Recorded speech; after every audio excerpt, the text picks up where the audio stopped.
నమస్కారం ఫ్రెండ్స్. ఈ వీడియోలో మన యొక్క ఆంధ్రప్రదేశ్ రాష్ట్ర వ్యాప్తంగా ఉన్నటువంటి రేషన్ కార్డు కలిగిన వారికి ఊహించని శుభవార్త అయితే వచ్చిందండి. మన యొక్క రాష్ట్ర వ్యాప్తంగా రేషన్ కార్డు కలిగి ఉండి ఇంటి స్థలం అనేది ఇల్లు కోసం ఎవరైనా ఎదురు చూస్తూ ఉంటే వీడియోని స్కిప్ చేయొద్దు. స్టార్టింగ్ నుంచి ఎండింగ్ వరకు పూర్తిగా చూడండి.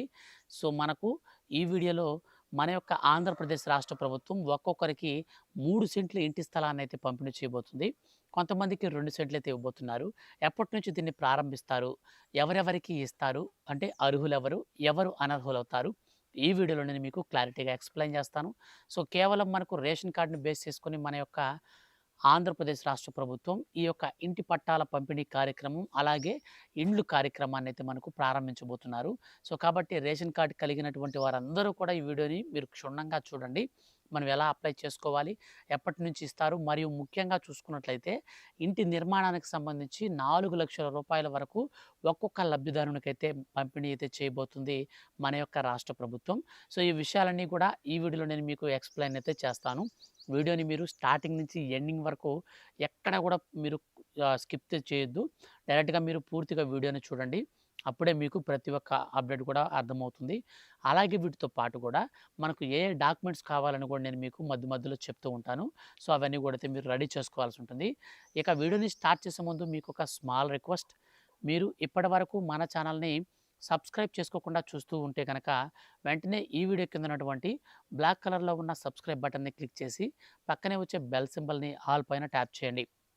ఏ చిన్న అప్డేట్ వచ్చినా సరే మిస్ కాకుండా అందరికంటే ముందుగా మీరు ఈజీగా ప్రతి ఒక్క అప్డేట్‌ని కూడా ఈజీగా తెలుసుకోవచ్చు. ఇక లేట్ చేయకుండా మనం టాపిక్‌ని స్టార్ట్ చేద్దాం. ఫ్రెండ్స్, మన యొక్క ఆంధ్రప్రదేశ్ రాష్ట్ర ముఖ్యమంత్రి నారా చంద్రబాబు నాయుడు గారు ఎంతో ప్రతిష్టాత్మకంగా ఆయన అధికారంలోకి వచ్చిన తర్వాత ఒక్కొక్క లబ్ధిదారునికి ఇంటి నిర్మాణానికి సంబంధించి 4,00,000 వరకైతే పంపిణీ చేస్తామని ఆయనైతే ప్రకటించారు. ఇక దానితో పాటుగా ఇళ్ల స్థలాలకు సంబంధించి 3 సెంట్లు మరియు 2 సెంట్ల చొప్పున ఒక్కొక్క లబ్ధిదారునికైతే మనకు పంపిణీ అయితే చేయబోతున్నారు.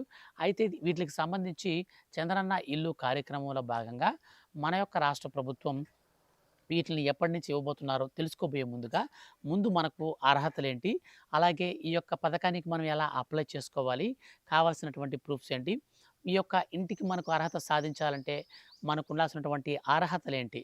అంటే రాష్ట్ర ప్రభుత్వం జారీ చేసినటువంటి మార్గదర్శకాలు ఏ విధంగా ఉన్నాయో మనం పాయింట్ వైస్‌గా చూసుకున్నట్లయితే, సో, ఫస్ట్ మనం వచ్చేసి మార్గదర్శకాల విషయానికి వెళ్తే ఆంధ్రప్రదేశ్ రాష్ట్రానికి సంబంధించి శాశ్వత నివాసి అయి ఉండాలి. అలాగే మీ యొక్క రేషన్ కార్డ్ అనేది ఏదైతే ఉంటుందో ఆ రేషన్ కార్డ్ ఖచ్చితంగా మీకు కలిగి ఉండాలి. ఆధార్ కార్డ్‌తో రేషన్ కార్డ్‌కి ఈకేవైసీ కంప్లీట్ అనేది అయ్యి ఉండాలి.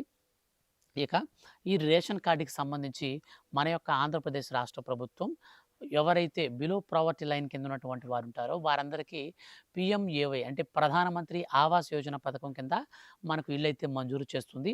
సో, ఈ యొక్క పథకం కింద 2,50,000 వరకు ఒక్కొక్కరికైతే అందిస్తారనమాట. సో, మన యొక్క రాష్ట్ర ప్రభుత్వం ఆ 2,50,000కి కాస్త 1,50,000 అనేది యాడ్ చేసి ఫైనల్‌గా ఒక్కొక్కరికి 4,00,000 అయితే ఈ యొక్క పథకం కింద అయితే అందివ్వబోతున్నారు. అయితే ఈ పథకానికి సంబంధించి అర్హత సాధించాలి అంటే మన రేషన్ కార్డులో ఖచ్చితంగా ఇన్‌కమ్ ట్యాక్స్ పేయర్స్ కానీ, గవర్నమెంట్ ఉద్యోగులు గానీ, రాజ్యాంగబద్ధమైన పదవులలో ఉన్నవారు అంటే మనకు ప్రస్తుతం ఉన్నటువంటి సర్పంచులు, మాజీ సర్పంచులు కావచ్చు, ఉప సర్పంచులు కావచ్చు, ఎమ్మెల్యేలు కావచ్చు. సో, ప్రస్తుతము మరియు మాజీలు ఎవ్వరూ కూడా మన యొక్క రేషన్ కార్డులు అయితే ఉండకూడదు. ఇక మనకొచ్చేసి మనం ఎక్కడైతే మన యొక్క అడ్రస్ అనేది ఉంటుందో, సో, ఆ ప్రాంతానికి సంబంధించి మన పేరు మీద కరెంట్ మీటర్ అనేది ఉండకూడదండి. సో, కరెంట్ మీటర్ అనేది మన పేరు మీద ఉంది అనంటే ఖచ్చితంగా మన యొక్క రాష్ట్ర ప్రభుత్వం మనల్ని అనర్హులుగా గుర్తిస్తుంది. ఎందుకు ఇలా గుర్తిస్తూ ఉందంటే కొంతమంది చెప్తుంటారు, "మాకు ఇల్లు ఉంది, మేము అమ్మేసుకున్నామండి" అని. సో, అయితే మీ యొక్క పేరు మీద కరెంట్ మీటర్ అనేది ఉంటే ప్రభుత్వం ఏం చేస్తుందంటే మీరు బాడుగింట్లో అంటే మీరు అద్దింట్లో ఉంటే మీరు సొంత మీటర్ అనేది పెట్టుకోరు కదా! సో, సొంత ఇల్లు కలిగిన వారికే కదా సొంత మీటర్ పెట్టుకుంటారు. సో, ఈ విధంగా అయితే మనకు కాలిక్యులేట్ చేస్తుందనమాట. సో, మీరున్నటువంటి అడ్రస్ ప్రకారంగా మీకు కొత్త కరెంట్ మీటర్ గనక ఉంటే మాత్రం 100% మీకైతే ఈ యొక్క ఇంటికి సంబంధించినటువంటి ఇల్లు మంజూరు కాదు. సో, మీకు ఒకవేళ మంజూరైతే ఇల్లు మంజూరు అవ్వచ్చు కానీ ఇంటి స్థలం అయితే మంజూరు కాదండి. సో, ఇంటి స్థలం మంజూరు కాదు. ఈ విధంగా అయితే ఉంటుందనమాట. అందులో కూడా మనకొచ్చేసి మన యొక్క రాష్ట్ర వ్యాప్తంగా ఎవరైనా ప్రభుత్వ ఉద్యోగులు గానీ, ఎవరైనా ప్రభుత్వ పెన్షనర్లు గాని ఉన్నట్లయితే వాళ్ళకైతే ఈ యొక్క స్కీమ్ అయితే వర్తించదు. ఇక మనకొచ్చేసి ఈ పథకానికి సంబంధించి కావాల్సినటువంటి ముఖ్యమైన డాక్యుమెంట్స్ అంటే మనకు ప్రూఫ్స్ విషయానికి గనుక వచ్చినట్లయితే మనకు కావాల్సినటువంటి ప్రూఫ్స్‌లో ఆధార్ కార్డ్ అనేది ఖచ్చితంగా కావాలండి. రేషన్ కార్డ్ అనేది ఖచ్చితంగా కావాల్సి ఉంటుంది. ఆధారు, రేషన్‌తో పాటు మీ క్యాస్ట్ సర్టిఫికేటు, అలాగే income certificate. Aadhaar, ration, caste, income. ఇవి 4 అయితే మీకు ఖచ్చితంగా కావాల్సి ఉంటుంది. అలాగే వీటితో పాటుగా మన యొక్క రాష్ట్ర ప్రభుత్వం చేత జారీ చేసినటువంటి మనకు అప్లికేషన్‌లో ఇవన్నీ గూడా మనం డీటెయిల్స్‌గా రాసి మనమైతే సబ్మిట్ అనేది చేయాల్సి ఉంటుంది. ఇవి చేస్తేనే మనకు మన యొక్క రాష్ట్ర ప్రభుత్వం ఇల్లు అయితే మంజూరు చేస్తుంది. అయితే ఇల్లు మంజూరు చేయడానికి మనకు కావాల్సినటువంటి మనకు సొంత ఇంటి స్థలం అయితే ఉండాలి. ఇంటి స్థలం అనేది ఉంటేనే మీకు ఇల్లు అయితే వస్తుంది. ఒకవేళ ఇంటి స్థలం కూడా లేదనుకోండి, వారికి ఇంటి స్థలాన్ని ఇచ్చి తర్వాత ఇల్లును మంజూరు చేస్తుంది రాష్ట్ర ప్రభుత్వం. ఇప్పుడు ఇంటికి సంబంధించి మనం చూసుకున్నాం కదా! మీకు స్థలం ఉండి మీకు కావాల్సినటువంటి ప్రూఫ్స్‌ని గనక మీరు సబ్మిట్ చేసి అంటే మీ ఆధారు, రేషను, పాను, బ్యాంక్ అకౌంట్ ఇవి 4 మీరు తీసుకెళ్ళేసి ప్రూఫ్స్ రూపంలో ఇచ్చినట్లయితే నేరుగా మీ ఇంటికొచ్చేసి మీకు చూస్తారనమాట మీ ఖాళీ స్థలాన్ని. స్థలాన్ని చూసి ఫోటో తీసుకొని మీకైతే ఇల్లు మంజూరు చేసేస్తారు. ఇది బెస్ట్ థింగ్ అనమాట. ఇక నెక్స్ట్ పార్ట్ వచ్చేసి మనకు స్థలం కూడా లేదండి. స్థలం కూడా లేనటువంటి వారికి ఎలా ఇల్లు వస్తుందనే విషయానికొస్తే స్థలం కూడా లేనటువంటి వారికి వాళ్ళు నేరుగా మీరెళ్ళేసి అర్జీ అనేది పెట్టుకోవాల్సి ఉంటుంది. అంటే మీరు అప్లికేషన్ ఫామ్ అనేది ఫిల్ చేసి సచివాలయంలో అయితే ఇవ్వాల్సి ఉంటుంది. ఆ యొక్క ఫామ్‌లో మీరు మీకు సంబంధించినటువంటి ఆధారు, రేషను, పాను, అలాగే బ్యాంక్ అకౌంటు ఇవి 4 వచ్చేసి మీరు ఇవ్వాలి. క్యాష్ టు ఇన్‌కమ్ సర్టిఫికేట్ కూడా మీరు ఇవ్వాల్సి ఉంటుంది. ఒక పాస్‌పోర్ట్ సైజ్ ఫోటో కూడా ఇస్తే వాళ్ళు మీకు అప్లికేషన్ అనేది మొత్తం ఫిల్ చేసి మీకు ఓకే చేసిన తర్వాత మీకు ఇంటి స్థలానికైతే మీరు ఎలిజిబిలిటీ గనక సాధిస్తే అంటే గతంలో లాస్ట్ గవర్నమెంట్ గాని, అంతకుముందు గవర్నమెంట్ గాని మీకు ఇంటి స్థలం అనేది గనక ఇచ్చినట్టు గనక రికార్డ్స్‌లో గనక లేకపోతే మాత్రం ఖచ్చితంగా వస్తుంది. చాలామందికి ఒక డౌట్ ఉంటుంది. సార్ మేము ఇల్లు కట్టుకునేటప్పుడు మాత్రం మాకు ఇప్పుడు మేము ఇల్లు కోసం అప్లై చేస్తే మీకు ఆల్రెడీ ఇల్లు ఉందని ఆన్‌లైన్‌లో చూపిస్తుంది. మా ఇంటి పక్కనోళ్ళు కూడా మాతో పాటే కట్టుకున్నారు గానీ వాళ్ళ పేరు చూపించట్లేదు సార్ అంటున్నారు. దానికి చిన్న సింపుల్ అండి. మ్యాటర్ ఏంటంటే మనకు లాస్ట్ 2014 చంద్రబాబు నాయుడు గారు పరిపాలించినప్పటి నుంచి మనకు ఆధార్‌తో ఇంటికి మనకు లింక్ అయితే చేసేసారనమాట. అంటే జియో ట్యాగింగ్ అయితే చేశారు. ఈ జియో ట్యాగింగ్ అనేది ఎవరికైతే చేశారో అటువంటి ఇళ్లలో 100% మన యొక్క రాష్ట్ర ప్రభుత్వం ఏం చేస్తుందంటే ఈ జియో ట్యాగింగ్ చేసినటువంటి ప్రతి ఇంటికి కూడా మనకిప్పుడు ఆన్‌లైన్‌లో అయితే చూపిస్తుంది. జియో ట్యాగింగ్ గనక చేయకపోతే మనకు ఆన్‌లైన్‌లో చూపించట్లేదు. అంటే రాజశేఖర రెడ్డి గారు ఉన్నప్పుడు జియో ట్యాగింగ్ అనేది లేదప్పుడు. అప్పుడు టెక్నాలజీ అంత డెవలప్ కాలేదు కాబట్టి అప్పుడు లేదు. అప్పుడు లేకుండా ఉన్నటువంటి వారందరూ కూడా ఇప్పుడు మామూలుగా జగన్ గారి గవర్నమెంట్‌లో కూడా ఇళ్ల స్థలాలొచ్చాయి. ఇంటి పట్టాలొచ్చాయి. టిడ్కో భవనాల దగ్గర అంటే మనకు ఈ ఏదైతే ప్రధానమంత్రి ఆవాస్ యోజన పథకం కింద ఈ single bedroom, double bedroom flats ఉన్నాయో వాటిల్లో కూడా అయితే డైరెక్ట్‌గా రావడం జరిగింది. అయితే ఇప్పుడు మనకు ప్రస్తుతం ఉన్నటువంటి అప్డేట్‌ని బట్టి చూస్తే చంద్రబాబు నాయుడు గారి గవర్నమెంట్ నుంచి మనకు ఈ జియో ట్యాగింగ్ అయితే చేయడం జరిగింది.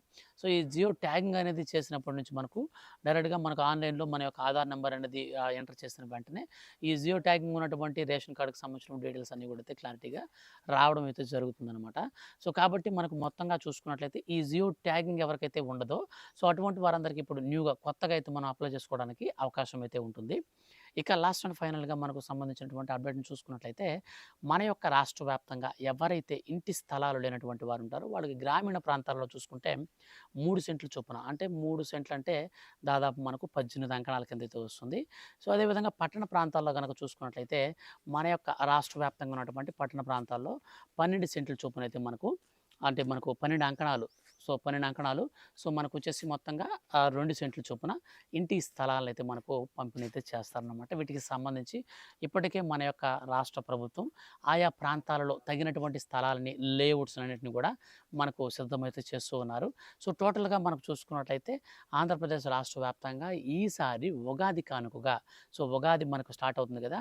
ఈ ఉగాది కానుకగా నేరుగా మనకు ఈ యొక్క ఇంటి స్థలాలనైతే పంపిణీ చేస్తారు. ఇంటి స్థలాలను పంపిణీ చేసిన తరువాత మాత్రమే మనకు ఇంటికి సంబంధించినటువంటి ఇల్లైతే మంజూరు చేస్తారు. ఫస్ట్ మనం ఇంటి స్థలానికి కావాలంటే ఏమేమి ఉండాలి? ఏమేమి ఉండకూడదనంటే మన రేషన్ కార్డులో ఇంతకుముందు చెప్పాను కదా! ప్రభుత్వ ఉద్యోగులు గాని, ప్రభుత్వ పెన్షనర్లు గాని ఇటువంటి వారు ఎవ్వరు కూడా ఉండకూడదని చెప్పాను. ఇవంతా మనకు యాజ్ ఇట్ ఈజ్ దీనికి కూడా వర్తిస్తుంది ఇంటి స్థలానికి. అండ్ మీ పేరు మీద కరెంట్ మీటర్ గనుకుంటే ఇల్లొస్తుంది. అంటే మీ స్థలం చూపిస్తే ఇల్లొస్తుంది. కానీ కరెంట్ మీటర్ ఉంటే మాత్రం ఇక్కడ మీకు ఇంటి స్థలం కూడా రాదు. సో, మీ పేరు మీద కరెంట్ మీటర్ అనేది లేకుండా ఉండాలి. మీరు ప్రభుత్వ ఉద్యోగులు గాని, ప్రభుత్వం నుంచి పెన్షనర్లు గాని ఎవరు లేకుండా ఉండాలి. అప్పుడు మీకు ఈ యొక్క పథకానికి సంబంధించి డైరెక్ట్‌గా మీకు పెన్షన్‌కి సంబంధించినటువంటి ఎటువంటి ఇరుకులు, ఇబ్బందులు ఏమి లేకుండా ఉంటాయి. అంటే మనకు ప్రభుత్వ పెన్షనర్లు గాని, ప్రభుత్వ ఉద్యోగులు గాని వీళ్ళెవరు లేకపోతే మన రేషన్ కార్డు, మన ఆధార్ కార్డు, మన క్యాష్ టు ఇన్‌కమ్ సర్టిఫికేట్ అనేది ఇచ్చేసి మనకు సంబంధించినటువంటి డీటెయిల్స్ గనక ఇస్తే మనకు ఆధార్‌లో ఏ అడ్రెస్ ఉంటుందో ఆ అడ్రెస్‌లో మన సచివాలయంలో ఇస్తే ఆ సచివాలయం పరిధిలో ఉన్నటువంటి మీరు ఒకవేళ పట్టణ ప్రాంతాల్లో ఉన్నటువంటి వారు ఎవరైనా ఉన్నట్లయితే పట్టణ ప్రాంతాల్లో మీకు 2 సెంట్ల ఇళ్ల స్థలం అయితే వస్తుందన్నమాట. సెంట్ అంటే ఒక 6 అంకణాలు అంటారు మా ఏరియాలో. సో, మీ ఏరియాలో ఏమంటారో కూడా మీరు కూడా కింద కామెంట్ అయితే చేయండి. మొత్తంగా మనకు గ్రామీణ ప్రాంతాల్లో 3 సెంట్లు అంటే 18 అంకణాలు. సో, ఇది నిజంగా మంచి ప్లాన్ అని చెప్పొచ్చనమాట. ఇప్పుడు ఇల్లు కట్టుకోవడానికి లాస్ట్ గవర్నమెంట్ వచ్చేసి మనకు 1.5 సెంట్ ఇచ్చింది. సో, 1.5 సెంట్ అంటే మనకు దాదాపు 10 అంకణాల కిందకి వస్తుందనమాట. 9.5, 10 అంకణాలు వస్తుంది. సో, కాబట్టి మనకు ఇప్పుడు ప్రస్తుతం ఉన్నటువంటి 12 అంకణాలు గనక ఇస్తే మంచిగా ఉంటుంది టౌన్‌లో అయితే. అదేవిధంగా గ్రామీణ ప్రాంతాల్లో 18 అంకణాలు అయితే విశాలంగా ఉంటుంది. సో, 2 ఇళ్ళు కూడా కట్టుకోవచ్చు. పెద్దది కట్టుకొని కొంచెం కాంపౌండ్, గ్రౌండ్ అంతా కూడా బాగుంటుంది. సో, ఇంటి స్థలం ఇచ్చిన తర్వాత మనకు ఇంటికి సంబంధించి ఆన్‌లైన్‌లో అప్లై చేసుకుంటారు. అప్లై చేసుకున్న వెంటనే మనకు ఇల్లైతే మంజూరు చేస్తారు. ప్రధానమంత్రి ఆవాస్ యోజన పథకం కింద 2.5 లక్షల రూపాయలు కేంద్ర ప్రభుత్వం అయితే మనకు ఇప్పుడు ఈసారి మనకు మంజూరైతే చేయబోతుంది. కేంద్ర ప్రభుత్వం మంజూరు చేసిన తర్వాత రాష్ట్ర ప్రభుత్వం వచ్చేసి మనకు దానికి 1.5 లక్షల రూపాయలు అనేది కలిపి టోటల్‌గా అర్హత కలిగినటువంటి ప్రతి ఒక్కరికి 4 లక్షల రూపాయల వరకు ఈ యొక్క ఇంటి నిర్మాణానికి సంబంధించి మన యొక్క ఆంధ్రప్రదేశ్ రాష్ట్ర ప్రభుత్వం అయితే మంజూరైతే చేయబోతుంది. సో, ఫ్రెండ్స్ ఈ యొక్క అప్డేట్ గనుక మీకు నచ్చితే లైక్ చేయండి. త్వరలో మనకు ఉగాది కానుకగా ఈ యొక్క ఆన్‌లైన్‌లో రిజిస్ట్రేషన్స్ అన్నీ కూడా అయితే మనకు అప్లికేషన్స్ అన్ని రిలీజ్ చేస్తారు. సో, అప్పుడు మీరు మిస్ కాకుండా అప్డేట్ అనేది తెలుసుకోవాలనుకుంటే మాత్రం వీడియో కింద ఉన్నటువంటి బ్లాక్ కలర్ సబ్స్క్రైబ్ బటన్‌ని క్లిక్ చేయండి. పక్కనే వచ్చే బెల్ సింబల్‌ని ఆల్ పైన ట్యాప్ చేసి ఎప్పటికప్పుడు ఏ చిన్న అప్డేట్ వచ్చినా మీరు రెగ్యులర్‌గా తెలుసుకుంటూ ఉండొచ్చు కాబట్టి వెంటనే ఆ పని చేయండి. ఇక వీడియోని లైక్ చేసి మీ యొక్క ఫ్రెండ్స్ అండ్ ఫ్యామిలీస్ అందరికి కూడా షేర్ అయితే చేయండి. Thank you for watching.